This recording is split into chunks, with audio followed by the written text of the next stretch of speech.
Before tobacco can be used to create a premium cigar, it has to undergo several complex changes.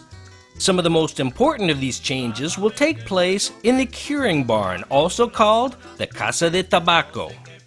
The curing barns are where the freshly picked or primed tobacco is taken when it comes directly off the fields.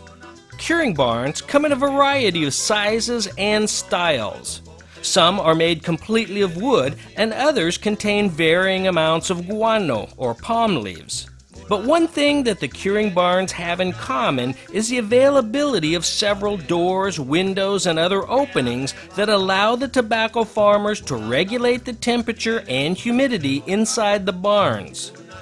The internal barn temperature during curing is typically between 72 to 75 degrees Fahrenheit, while the relative humidity is between 65 and 75%.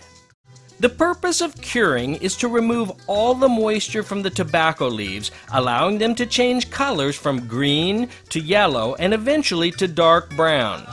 Since about 85% of the green leaf's weight is water, it takes about 6 weeks to gradually and evenly remove the moisture content from the tobacco. When the tobacco first reaches the curing barns from the fields, the individual leaves are taken out of the baskets or bins and are sewn together by persons known as the ensartadores. The ensartadores use cotton thread and a special needle to attach the leaves to a drying bar, making sure to leave spaces between the leaves so they don't touch each other, causing swelling or molding. They sew the leaves by piercing the midrib at about 1/2 inch from the base. Experienced ensartadores can complete about 100 bars in a day. Next, the drying bars must be hung in the curing barn. Starting at the top and working their way down, many people work in harmony to hang the bars in just the right way. The drying bars must be spaced evenly so as to keep the airflow and hence the temperature and humidity at even levels.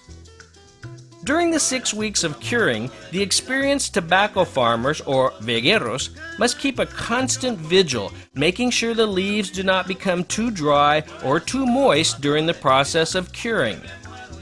The vegueros must open and close windows and doors and decide if artificial heating sources are needed to augment the temperature in the barn. They are also in charge of rotating the drying bars to ensure the leaves dry evenly. After the 6 weeks of curing, the drying bars are taken down and the individual leaves are removed from the bars and tied together into hands or manos of about 25 leaves. These manos are then transferred to the fermentation houses. During the first part of the fermentation process, the manos are stacked on wooden pallets and constructed into large piles or pilones. The pilones are constructed in a way that enhances fermentation, and each company has their own standards for length, width, and height of the pilones. Throughout the fermentation process, the pilones are kept moist so that the leaves are not damaged during handling. The leaves must be handled frequently because the pilones must be deconstructed and reconstructed a few times to ensure that the tobacco ferments evenly within the pilon. When the workers deconstruct a pilon, they aerate the leaves by vigorously shaking the manos so that no moisture is trapped within the creases in the leaves. Then, they construct a new pilon, making sure that the leaves are positioned at different places in the stack. During fermentation, a temperature of the center of each pilon is carefully monitored. A thermometer is inserted into each pilon through a long PVC pipe that extends into the center of each pilon. The internal temperature indicates when it's time to disassemble and reconstruct each pilon.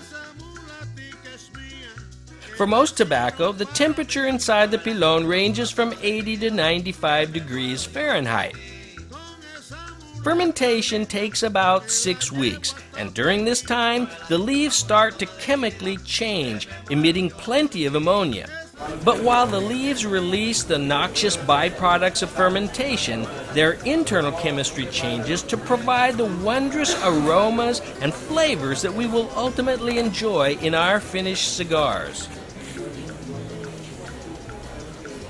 A lot of waste. Some manufacturers will double or even triple ferment their tobacco to ensure that all the off-putting chemicals have been allowed the time to dissipate, while the remaining oils and resins impart just the right balance of flavors and aromas to the tobacco. With curing and fermentation complete, the leaves are ready to be sewn into bales and to receive some extended aging. The bales are stacked in temperature and humidity controlled rooms for many months and even years, depending on the manufacturer, as they await their turn to be rolled into the fine premium cigars that you and I will one day enjoy.